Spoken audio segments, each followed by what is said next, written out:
అందరికీ నమస్కారం. జై తెలంగాణ. ఈరోజు తెలంగాణ రాష్ట్రంలో నిరుద్యోగుల సమ్మెతో తెలంగాణ రాష్ట్రం అట్టుడికి పోయిందని, సమర శంఖాన్ని పూరించామని, ప్రతిపక్ష పార్టీలన్నీ మాకు మద్దతు పలికాయని, నిరుద్యోగులకి చాలా మంది అండగా ఉన్నారని కలలు కంటున్న ఓ నిరుద్యోగులారా, ఇవి మీకు కలలుగానే మిగిలిపోతాయి. నేను నిరుద్యోగులను నేను స్వార్థపరులని అంటున్నాను.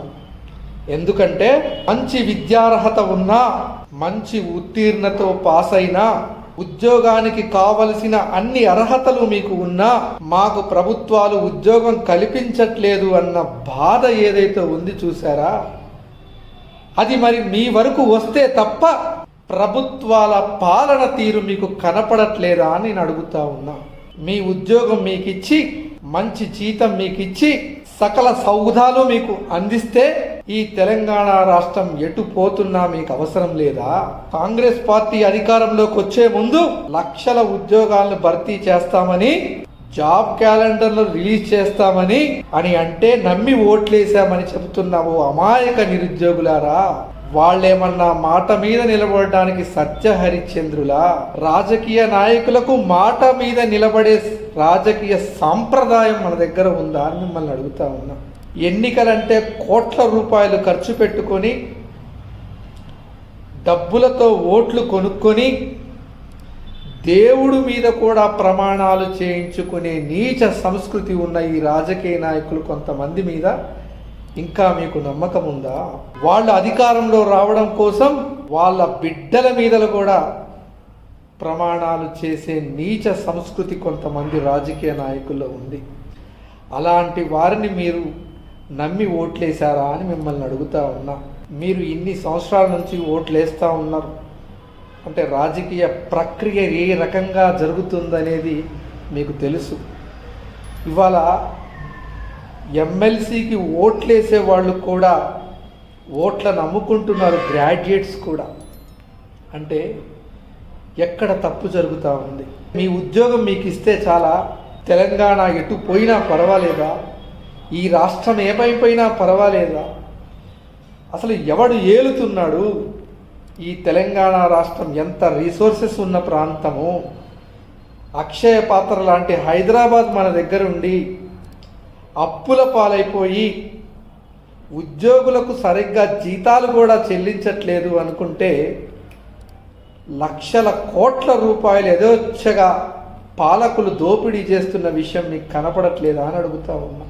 మీకు ఉద్యోగం కల్పించట్లేదు అన్న ఒక్క విషయంకి వస్తే తప్ప ప్రభుత్వంతో మీరు డిఫర్ అవుతారా? అంటే మిగతా ఏమైపోయినా పర్వాలేదా? తెలంగాణ సమాజం ఏమైపోయినా పర్వాలేదా? ఎన్ని కుటుంబాలు నాశనమైపోయినా పర్వాలేదా? అంటే మీకు బాధ్యత లేదా? రాజకీయాలు మారవు, రాజకీయాలు మాకు సంబంధించినవి కావు, అందరూ వాళ్ళే ఏలుతున్నారు, వాళ్ళే పరిపాలిస్తున్నారు అని మీ రీల్స్ మీరు చూసుకుంటున్నారా? ఒక్కసారి మీరు ఆలోచించండి.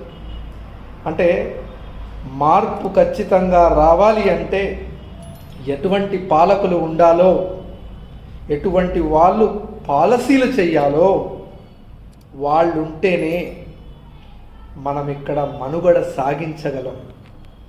తెలంగాణ ప్రాంతం చాలా ప్రమాదపు అంచున ఉంది. అయితే మన తల్లిదండ్రుల కాలంలో కోట్ల రూపాయలు ఉన్నా కానీ చాలామంది కోటీశ్వరులకు కూడా చాలా సదుపాయాలు లేవు. కానీ ఇవాళ మనకి అన్ని డబ్బులు లేకపోయినా కానీ సదుపాయాలు ఉన్నాయి.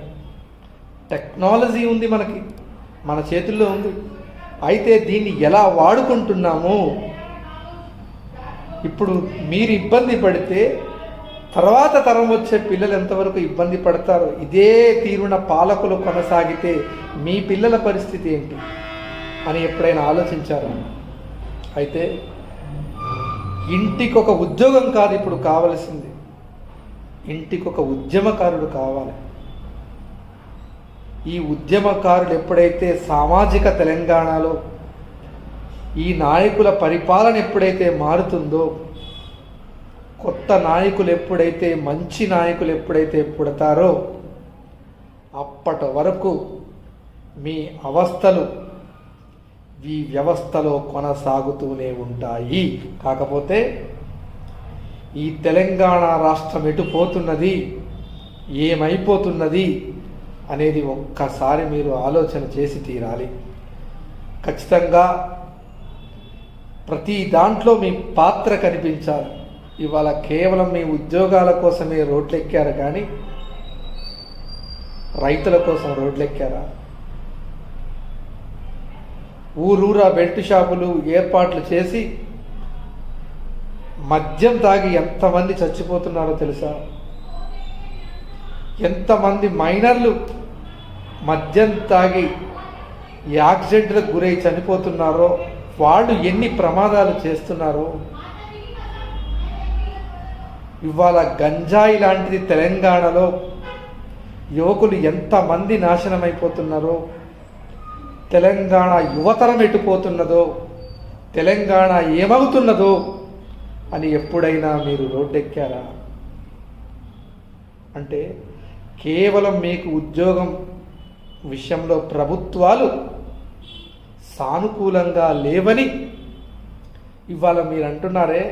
ఇవాళ మీ వెనకాల ప్రతిపక్ష పార్టీలన్నీ వచ్చి మీకు అండగా నిలబడ్డాయో, రేపొద్దున వాళ్ళు అధికార పార్టీలోకి వెళ్ళాక మళ్ళీ ఇప్పుడున్న అధికార పార్టీ వాళ్ళే మీ వెనకాల వచ్చి చేరుతారు. అంటే అధికారంలో ఉన్నప్పుడు ప్రతిపక్ష పార్టీలు మీ వైపు వస్తాయి, మళ్ళీ తిరిగి ప్రతిపక్షంలో ఉన్నప్పుడు అధికార పార్టీలు మొత్తం మళ్ళీ మీ వైపే వస్తాయి. అంటే ఉద్యోగం లేకపోతే బ్రతకలేము అని మిమ్మల్ని మానసికంగా సిద్ధం చేసి ప్రభుత్వాలు ఆడుతున్న ఆట అని మీరు ఎప్పుడైతే తెలుసుకుంటారో, ఉద్యోగం తప్ప వేరే దారి లేదు, బ్రతకలేము అని ఇప్పుడు ఎప్పుడైతే అంటే ఆ రాజకీయ పార్టీల మనుగడ కోసం మేము వస్తేనే ఉద్యోగాలు కల్పిస్తాం, మాకు ఓట్లేస్తేనే అని మిమ్మల్ని మానసికంగా సంసిద్ధం చేసినటువంటి, మిమ్మల్ని ప్రేరేపించిన అంశాలు ఉన్నాయి చూసారా? అంటే వాటిలో మీరు కూరుకుపోయినంత కాలం, మీరు మానసికంగా దాంట్లో లొంగిపోయినంత కాలం మీ పరిస్థితుల్లో ఎటువంటి మార్పులు రావని మీరు గుర్తుపెట్టుకోవాల్సిన అవసరం ఉంది. ఒక్కసారి తెలంగాణ రాష్ట్రం ఎటు పోతుంది, ఏమవుతుంది అని ఒక్కసారి ఆలోచించండి. అంటే ఈ యువశక్తి అనేది చాలా చాలా కీలకం. ఎందుకంటే మనం అనుకోవచ్చు ఎక్కడ మార్పు రాదు, దేంట్లోనూ మార్పు రాదు అని అనుకోవచ్చు. కానీ ఒకప్పుడు భూస్వామ్య విధానం ఉంది, క్రమంగా పోరాడితే పోయింది. తరువాత పెట్టుబడిదారీ విధానం ఉంది, పోరాడితే పోయింది. ఈరోజు కార్పొరేట్ విధానం ఉంది, పోరాడితే పోతుంది. ఎప్పుడు కాలం ఒకేలా ఉండదు. ఖచ్చితంగా మనకంటూ ఒక రోజు వచ్చి తీరుతుంది. నిజంగా ఇన్ని సమస్యల మీద ఎప్పుడు రోడ్లెక్కని ఓ నిరుద్యోగులారా, ప్రతి సమస్య మీద మీరు రోడ్డెక్కండి. ప్రభుత్వాన్ని బజారుకి ఈడ్చండి. ప్రతి అంశం మీద, ప్రతి ఒక్క సమస్య మీద మీరు మాట్లాడండి. మీరు గళం విప్పండి.